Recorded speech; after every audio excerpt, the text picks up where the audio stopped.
ఎన్నో ఏళ్ల క్రితం ఒక చిన్న ఊళ్ళో ఇద్దరు వ్యక్తులు పక్కపక్క ఇళ్లల్లో ఉండేవాళ్ళు. వాళ్లల్లో ఒకరు మను, మరొకరు ధను. ఇద్దరూ చిన్న చిన్న గుడిసెల్లో ఉండేవారు. బీచ్కి ఎదురుగా ఉండేవారు. ఆ ఇళ్లల్లో ఇద్దరూ తమ భార్యలతో కలిసి ఉండేవారు. ఇద్దరూ వాళ్లకి సరిపడా చిన్న గదులని కూడా కట్టుకున్నారు. మన్ను పేదవాడు కావడంతో దిగులుగా ఉండేవాడు. తరచూ వాళ్లు ఆకలితో ఉండాల్సి వచ్చేది. అందువల్లే తను నిత్యం ఏవో ఒక పూజలు చేస్తూ ఉండేవాడు. ఒకరోజు ఒక చెట్టులోన దేవుడు తన పూజకి ప్రసన్నుడయ్యాడు. వెంటనే ప్రత్యక్షమయ్యాడు. చెప్పు, నీకేం కావాలి మంచి మనిషి? ఓ భగవంతుడా, నువ్వు నా మొర ఆలకించావా భగవంతుడా?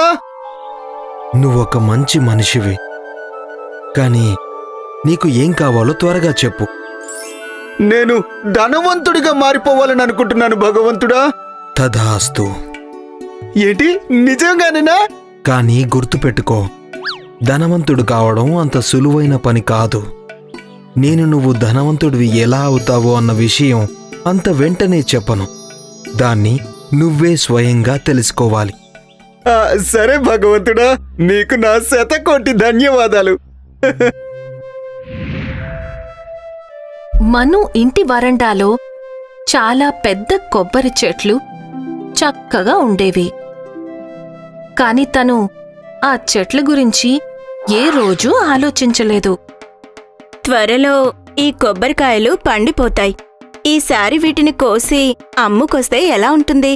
దాంతో మనకి డబ్బులు కూడా వస్తాయి. ఓసిన భార్య, ఇక మీదట మనం కొబ్బరికాయల గురించి ఆలోచించాల్సిన అవసరం లేదు. త్వరలోనే మనం ధనవంతులం కాబోతున్నాం. నువ్వు చూస్తూ ఉండు, అంతే. కాని మనుకి తెలియనిదేమిటంటే, భగవంతుడు తన కృపని ఆ కొబ్బరి బొండాల మీదే చూపించేవారు అని. ఆ విధంగా భగవంతుడు పరీక్ష పెడదామనుకున్నారు. ఓహో, చాలా వింతగా ఉంది. నిన్నటిదాకా ఈ కొబ్బరికాయలు చిన్నవిగా ఉండేవి, కాని ఈరోజు ఇవి పూర్తిగా పండిపోయినట్లు కనిపిస్తున్నాయే. మీకు అలాగే అనిపిస్తోందా? నిజంగానా? ఏంటి, ఇవి నిజంగానే చాలా త్వరగా పండిపోయాయా? అవును. మీరు పైకెక్కి వాటిని కోసి తీసుకొనొస్తే మంచిది. వెళ్ళండి, వీటిని బజార్లో అమ్ముకుని రండి. ఇవాళే చెయ్యాలంటావా? ఇవాళ చెయ్యాలని లేదు. కాని కాయలు పండిపోయాయి. అవి మీకోసం అలాగే ఎదురు చూడవు. అయ్యో వద్దు, ఇవాళ నాకు అస్సలు పని చెయ్యాలనిపించటం లేదు. అయినా కొబ్బరికాయలు ఏవైనా పారిపోతాయి ఏంటి? ఈ పని నేను రేపు చేస్తాను. పోనీలేండి, ఒక బద్ధకస్తుడితో ఎవరైనా ఈ రోజు దాకా పని చేయించగలిగారా ఏంటి? కాని ఒకవైపు మను తన బద్ధకాన్ని చూపిస్తూ ఉండగా, అదే రోజు రాత్రి ధాను తన వరండాలో కూర్చునున్నాడు. డందిడా డందిడా, ఎంత అందమైన రాత్రి కదా. ఇలాంటి రాత్రుల్లోనే చమత్కారాలు జరుగుతూ ఉంటాయి. ఒకవేళ నాక్కూడా ఏదైనా మంచి చమత్కారం జరిగితే బాగుండు. ఒకవేళ నా పైన కూడా ఇవాళ ఏదైనా ఆకాశం నుండి పడిపోతే బాగుండు.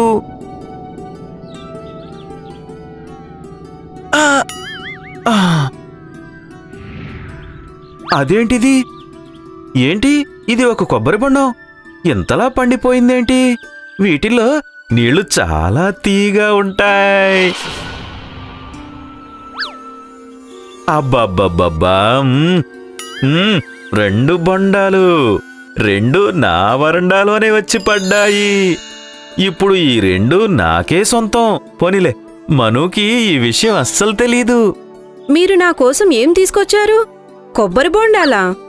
అవును భార్యామణి, ఈ 2 మను చెట్టు నుండే పడ్డాయి. ఇవి మన వరండాలోకొచ్చి పడ్డాయి. అయితే మనం వాళ్ళకి చెప్పడం మంచిది కదా. ఎందుకు? ఇవి మన వరండాలో పడ్డాయి కాబట్టి ఇవి మనవే. వెళ్ళి ఈ 2 బొండాలు కొట్టి తీసుకురా. నేను చల్లటి కొబ్బరి నీళ్లు తాగడానికి సతమతమైపోతున్నాను.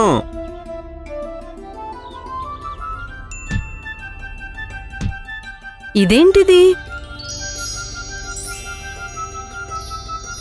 ఓరి భగవంతుడా, ఇది ఒక బంగారు నాణ్యం. ఈ కొబ్బరి బండంలో బంగారు నాణ్యం ఉంది. నాకు ముందే తెలుసు ఏదో ఒక చమత్కారం జరుగుతుందని. త్వరగా రెండోది కూడా కొట్టు.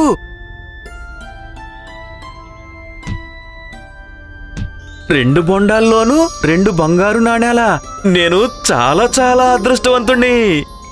నాకు పూర్తి నమ్మకం ఉంది, ఆ చెట్టులో ఉన్న ప్రతి బొండంలోనూ ఒక బంగారు నాణెం ఉండే ఉంటుంది. ఒక్కసారి ఆలోచించండి, ఒకవేళ మనకి గనక అన్ని నాణేలు దొరికిపోతే అప్పుడు మనం ధనవంతులం అయిపోతాం. నువ్వలా చూస్తూనే ఉండు భార్యామణి. ఆ మనుకి ఎప్పటికీ తెలీదు ఈ బొండాల్లో ఏమున్నాయో. నువ్వు నీ తెలివైన భర్త మీద చాలా గర్వపడతావు. ఒరేయ్ మను, ఇవాళ ఎంత బాగుందో కదా? అవును కదా? అవును ధను. అన్నట్టు మీ కొబ్బరి బొండాలు పండిపోయినట్టున్నాయి కదా, నువ్వు వీటిని దింపేద్దామని అనుకుంటున్నావా? ఏమో తెలీదు, ఇప్పుడు ఏ పని చెయ్యాలని లేదు. దాను అన్నయ్య, నాకు తెలిసి ఈయన వాటిని ఎప్పటికీ దింపించరేమో. మీకు తెలుసు కదా నా భర్తకి బద్ధకం ఎంత ఎక్కువ అని. నువ్వు దిగులు పడకు. అయినా ఇలాంటి పొడవాటి కొబ్బరి చెట్టు ఎక్కడం అందరి వల్ల కాని పనిలే.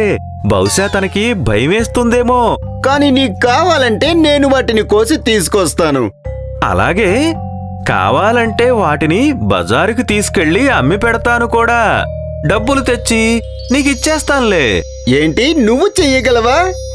తప్పకుండా, ఇబ్బంది ఏమీ లేదులే. ఒకవేళ నీకు ఇష్టమైతే నేను ఆ చెట్టు మొత్తాన్ని కొనేసుకుంటాను. నువ్వు ఎంతలా ఎందుకు ఆలోచిస్తున్నావు మను? నేను నీకు ఉన్న బాధలన్నీ మాయించేసేస్తాను. ఇక నీకు నీ డబ్బులు కూడా వచ్చేస్తాయి కదా. లేదు, నేను చెట్టుని మాత్రం అమ్మను. నన్ను క్షమించు. ఆ చెట్టుని మా తాతగారు నాటారు, నీకు తెలుసు కదా. సరేలే, కాని ఆ బొండాలను మాత్రం నువ్వు ఎవ్వరికీ ఇవ్వొద్దు, సరేనా? కనీసం ఈ మాత్రం చెయ్యగలవు కదా? సరేలే, నేను నీకు మాట ఇస్తున్నాను. పద, చేతులు కలుపుదాం. ఈ విధంగా ధాను ఇంకా తన కుటుంబం బద్ధకస్తుడైన మన్నుని దోచుకుంటూనే ఉన్నారు. ధాను చెట్టు ఎక్కి బొండాలను కోసి తీసుకొచ్చేవాడు. ఇక వాటిని బజారులో అమ్ముతున్నట్టు నటిస్తూ ఉండేవాడు. కాని నిజానికి వాటిని తను తన ఇంట్లోకి తీసుకువెళ్లేవాడు. ఇక నిజంగానే ప్రతి ఒక్క బొండం నుండి ఒక బంగారు నాణాన్ని తీసేవాడు. ఇక ఈ విధంగా మన్నుని మోసం చేస్తూ ధాను ఇంకా తన భార్య ధనవంతులవుతూనే ఉన్నారు. ఆ మాయల చెట్టు కొబ్బరి బొండాలు ఇస్తూనే ఉంది. ధాను వాటిని అమ్ముతూనే ఉండేవాడు. ఇప్పుడు తన ఇల్లు చాలా పెద్దదిగా మారిపోయింది. మరికొద్ది రోజుల్లోనే తను ఆ ఊర్లోనే బాగా ధనవంతుడిగా మారిపోయాడు. మరోవైపు మను తనకి అస్సలు అనుమానం రాలేదు. కాస్తంత డబ్బు సంపాదించి సంతోషంగా ఉండేవాడు. ధానుకి కొబ్బరి బొండాలు అమ్మగా వచ్చేవి. కాని మను భార్య చాలా తెలివైనది. ఒకరోజు దాను ఇంక తన భార్య ఎంత ధనవంతులైపోయారో కదా. ఎలా అర్థం కావట్లేదు. డబ్బులేమైనా ఆకాశం నుండి పడుతున్నాయా ఏంటి? వాడు బాగా కష్టపడతాడు. పోనీలే, మనం ఇంకొకరి అదృష్టాన్ని చూసి అసూయ పడకూడదు. నేనేమి వాళ్ళని చూసి అసూయ పడటం లేదు. కానీ నేనతన్ని ఏ పని చేయటం చూడలేదే. ఒక్క మన కొబ్బరి బొండాలు అమ్మడం తప్ప. అవును, నిజమే, ఇప్పుడతను చాలా ధనవంతుడైపోయాడు. మరలాంటప్పుడు అతనికి మన దగ్గర బోండాలు అమ్మాల్సిన అవసరం ఏముంది? కానీ ఇది మంచి విషయమే కదా, కాదా? నాకు తెలిసి అక్కడ ఏదో జరుగుతోంది. తను మన కొబ్బరి బోండాలని అమ్మటం ఎప్పటి నుండైతే మొదలుపెట్టాడో అప్పటినుండే అతను ధనవంతుడైపోయాడు. ఈ బద్ధకాన్ని వదిలిపెట్టి ఒక్కసారి వెళ్ళి చూడండి మను. అబ్బా, ఒక్కసారి నీ బుర్రలో ఏదైనా విషయం వచ్చింది అంటే ఇక దేవుడు కూడా దాన్ని తీసేయలేడు. సరేలే, ఇవాళ రాత్రి వెళ్ళి చూద్దాంలే. వాళ్ళిద్దరూ అక్కడున్నారు. పదండి వెళ్ళి చూద్దాం వాళ్ళిద్దరు ఏం చేస్తున్నారో. నాకు చాలా విచిత్రంగా అనిపిస్తోంది. మాట్లాడకండి, వినండి. నాకేమనిపిస్తోందంటే ఇక మనం ఒక పెద్ద ఇల్లు కొనుక్కుంటే మంచిదేమో అని. ఈ ఊరికి బయట, అలాగే పట్నంకి దగ్గరగా. కొనుక్కుందాంలే. మరి కొన్నాళ్లు వేచి చూడు నా మహారాణి. ముందు వెళ్ళి కొబ్బరి బండాలు తీసుకునిరా. ఒకసారి చూద్దామంటావా? అసలు ఇవాళ మనం ఎంత సంపాదించామో ఏంటో. సరేలేండి. మీరు చూసారా దీన్ని? మన కొబ్బరి బోండాల్లో బంగారు నాణాలున్నాయి. అదే కదా నేను అనుకున్నాను. వీళ్ళు ఊరికే ఇంత ధనవంతులుగా ఎలా మారిపోయారు? నిజమే అంటావా? మరి నిజానికి ఇవన్నీ మనవే కదా. నేను ఇప్పుడే వెళ్ళి చూస్తాను. దాను, మోసగాడా, అయితే ఈ విధంగా నువ్వు ధనవంతుడు అయ్యావన్నమాట. నా బోండాల నుండి బంగారాన్ని దోచుకొని. నువ్వు అసలు ఏం మాట్లాడుతున్నావో నాకేం అర్థం కావట్లేదు మను. నేను అంతా చూశాను. అబద్ధం చెప్పొద్దు. నీ డబ్బు మొత్తం నా సొంతం, మోసగాడా. చెత్తవాగుడింకా ఆపుతావా? ఇక నా ఇంట్లో నుంచి బయటికి వెళ్ళిపో. నేను నీ బొండాలని కొనుక్కున్నాను. ఇక వాటి లోపల ఏమున్నా సరే అది నాకే సొంతం. కాదు, ఇదంత మంచిది కాదు. ఆ బంగారు నాణేలన్నీ నాకు చెందాలి. మీరు దిగులు పడకండి. మీరు మళ్ళీ భగవంతుణ్ణి వేడుకోండి. అతను మీకు తప్పకుండా సహాయం చేస్తారు. ఆ రోజు రాత్రి తను చాలా భక్తితో పూజ చేశాడు. చాలాసేపటి తరువాత భగవంతుడు మళ్ళీ ప్రత్యక్షమయ్యాడు. ఏమైంది మను? నేను ఎల్లప్పుడూ ఇలా భూలోకానికి రాలేను. ఈ లోకంలో చాలా మంది ప్రజలు ఉంటారు. వాళ్ళకి నా అవసరం ఉంది. భగవంతుడా, మీరు నాకు సహాయం చేయండి. దాను నా బంగారు నాణాలను దోచుకుంటూ వచ్చాడు. నాకు అది తెలుసు. నేను అంతా చూశాను. కాని ఇందులో నేనేమి చేయలేను. ఇదంతా నీకు ఉన్న బద్ధకం వల్ల జరిగింది. ఇక జరిగింది జరిగిపోయింది. కాని భగవంతుడా. సరేలే, నువ్వొక మంచి వ్యక్తివి కాబట్టి నేను నీకు సహాయం చేస్తాను. కానీ నువ్వు నాకు మాటివ్వాలి. ఇక మీదట నువ్వు బాగా కష్టపడి పని చేయాలి. నేను మాట ఇస్తున్నాను. నువ్వు స్వయంగా నీ చెట్లను ఎక్కుతావా? అలాగే భగవంతుడా, తప్పకుండా నేను అలాగే చేస్తాను. కానీ నేను ఆ దొంగ ధానుకి బుద్ధి చెప్పాలనుకుంటున్నాను. నువ్వేమీ బాధపడకు. తను ఒక నమ్మక ద్రోహి. తను చేసిన తప్పుని తప్పకుండా అనుభవిస్తాడు.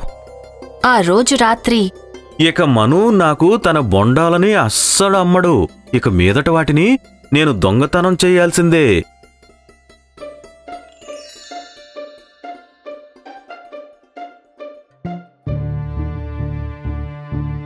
భార్యామణి, తొందరగా రా. నేను బొండాలను తీసుకొచ్చాను. వీటిని తొందరగా పగలకొట్టు. ఇలా తీసుకురండి.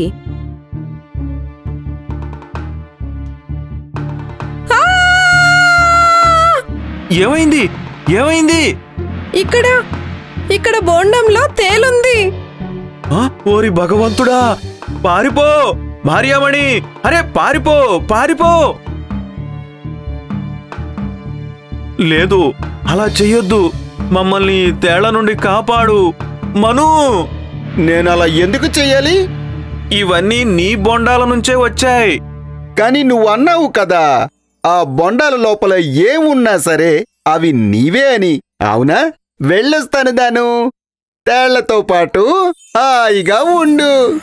ధాను ఇంకా తన భార్య వాళ్ళు చేసిన తప్పుని తెలుసుకున్నారు. తేళ్లు వాళ్ళని బాగా బాధపెట్టాయి. కాని అవి వెళ్ళిపోయినప్పుడు వాళ్ళు మను దగ్గరికి వెళ్లి క్షమాపణ అడిగారు. అలాగే వాళ్ళు తన ధనాన్ని కూడా వాళ్లతో పాటు పంచుకున్నారు. మళ్ళీ 2 కుటుంబాలు సంతోషంగా జీవించాయి. వాళ్ల దగ్గర తగినంత డబ్బు పోగైన తరువాత వాళ్ళు మిగతా బంగారపు నాణాలను ఊర్లో ఉన్న మిగతా వాళ్లకి కూడా పంచిపెట్టారు. ఆ కొబ్బరి చెట్టు ఉన్నంతకాలం వాటి బొండాల నుండి బంగారు నాణాలు వస్తూనే ఉన్నాయి.